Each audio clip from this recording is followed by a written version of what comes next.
JB music studio के गाने सुनने के लिए हमारे चैनल को सब्सक्राइब करें और बेल आइकन को दबाना ना भूलें।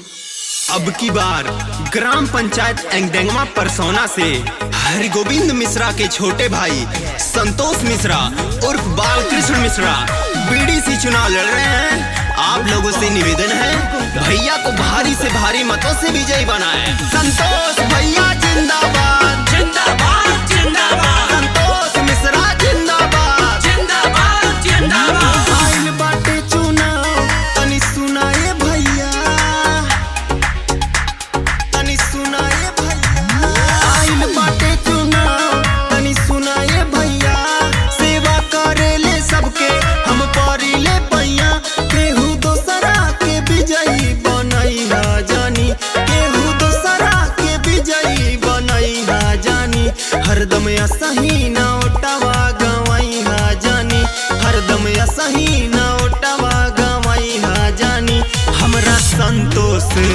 हमरा संतोष मिश्रा के जितैया तनी, बीडीसी चुनौआ जितैया तनी। संतोष भैया जिंदाबाद जिंदाबाद जिंदाबाद, संतोष मिश्रा जिंदाबाद जिंदाबाद जिंदाबाद। क्यों पड़े हो चक्कर में, कोई नहीं है टक्कर में, क्यों पड़े हो चक्कर में। Recording by JB music studio Sant Kabirnagar. अब की जितादा विजयी बनादा, सबके सपनवा पूरा जाई हो, सबके सपनवा पूरा जाई हो। सेवा उ करी है दलितन गरीबन के, केहू के सर नहीं झुके पाई हो। केहू के साथ नहीं छोड़ी है कबो, दुख में भी साथ नहीं छोड़ी है कबो। कहिदा बीडीसीन के जितावा तानी, कहिदा बीडीसीन के जितावा तानी। हरदम असही ना ओटावा गवैहा जानी, हरदम असही ना ओटावा गवैहा जानी। हमरा संतोष भैया के जितैया तानी, बीडीसी चुनौआ जितैया तानी।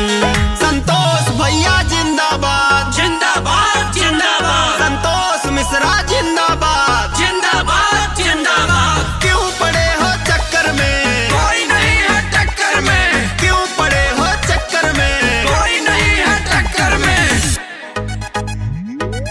बूथे पे जाई बटन दबाई, इनका के विजयी बना दिया हो, इनका के विजयी बना दिया हो।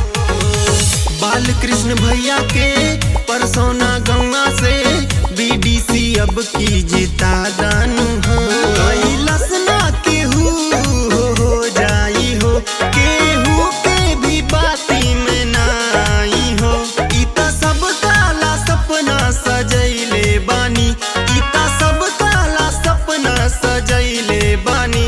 हरदम असही ना ओटावा गवैहा जानी, हरदम असही ना ओटावा गवैहा जानी। हमरा संतोष भैया के जितैया तानी, बीडीसी चुनौआ जितैया तानी। आइल बाटे चुनाव तनी सुनाए भैया, तनी सुनाए भैया।